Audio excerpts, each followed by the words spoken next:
What's the McGrory with Mr. Story? Welcome to week 6 of Numeracy News. This week we're going to look at the multiplication of decimals. I'm going to hand it over to Miss Poynton, who's going to show you how to do it the SWB way.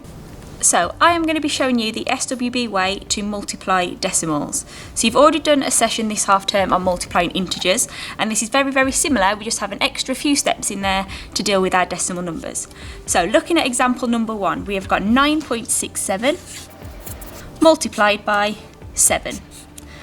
So we've got a decimal number here, and we're going to do something to this number to make our question much nicer to answer. So it's going to look like we're just ignoring that decimal point. But what we're actually doing is making this number 100 times bigger so that it's a whole number rather than a decimal number. So I'm going to turn this number into 967 times by 7. And then we deal with this in exactly the same way as you were shown last week by Mr. McGrory. We're going to use our multiplication grid to multiply 967 by 7.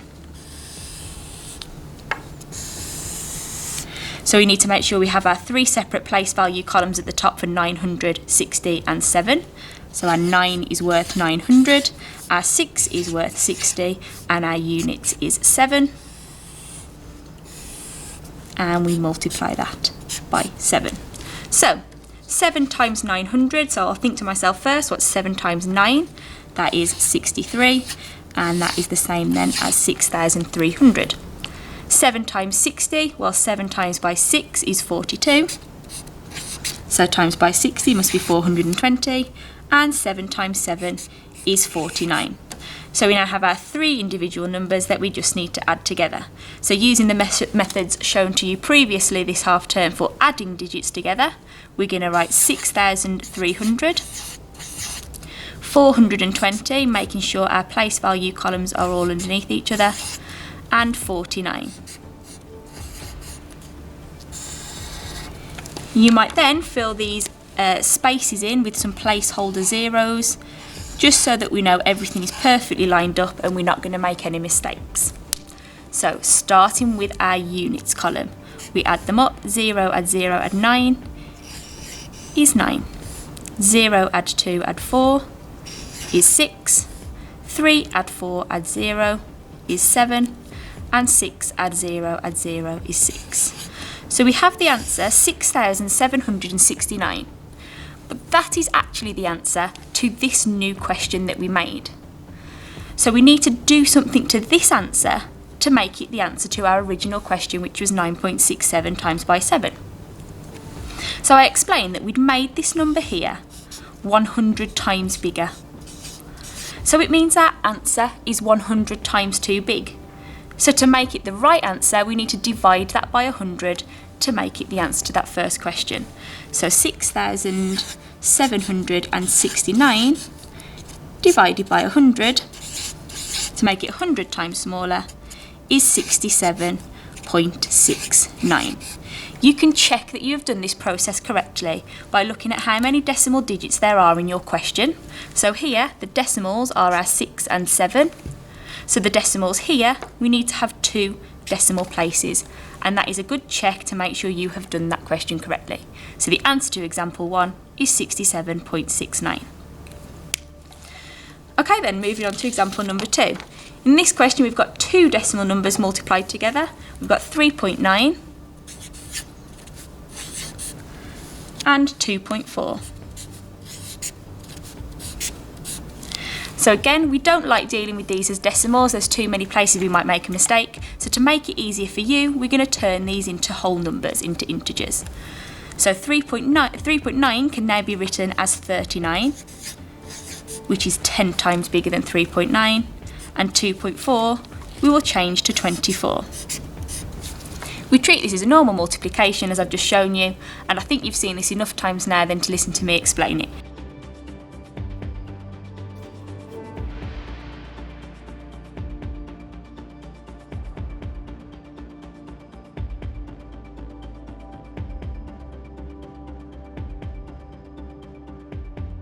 Okay, so our answer when we've added the numbers together in our grid is 936.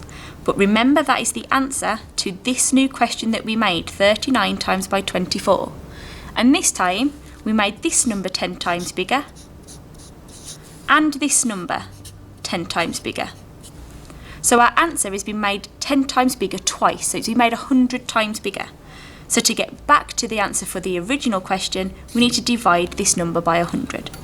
936 divided by 100 equals 9.36.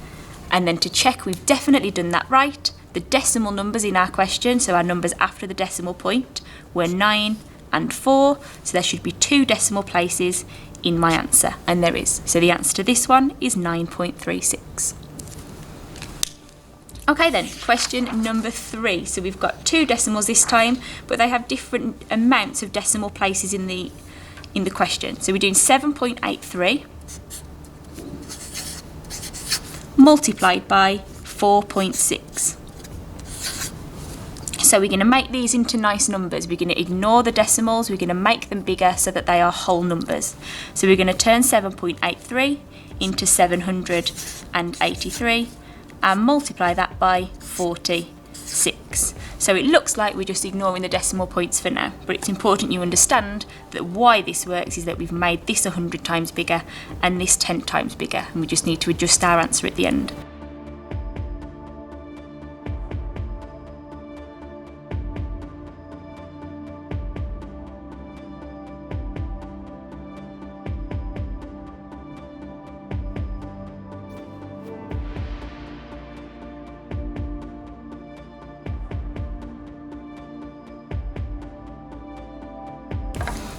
Okay then, so the answer to our new question, our 783 times by 46, is 36,018.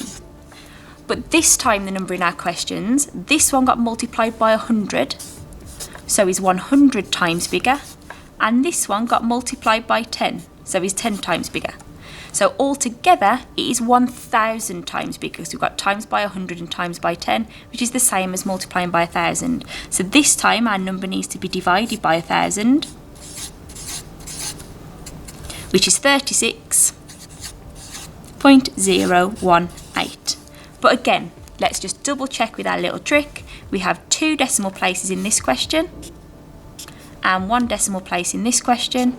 So we need to have 3 decimal places in our answer, and we have. So the answer for example 3 is 36.018. And finally, looking at example number 4, we have a decimal that is less than 1, which is 0.78, multiplied by 42.3.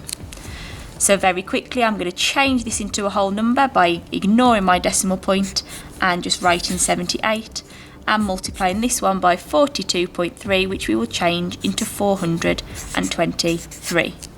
We're going to use grid method again.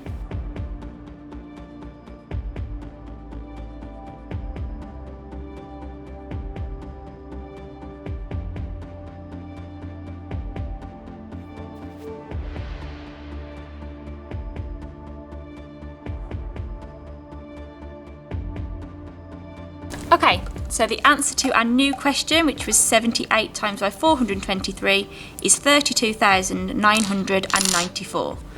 But we need to adjust this to make it the answer to our original question. So this number here was made 100 times bigger, and this number here was made 10 times bigger. So again, the overall answer will be 1,000 times too big, so we need to make it 1,000 times smaller. So 32,994 divided by 1,000 equals 32.994. And we'll do our little check one more time. In the question, there are 3 decimal digits, 7, 8 and 3, so our answer needs 3 decimal digits, making that answer correct. Thank you. So, now that I've shown you what to do, it is over to you. Pencils and pens at the ready. Off you go.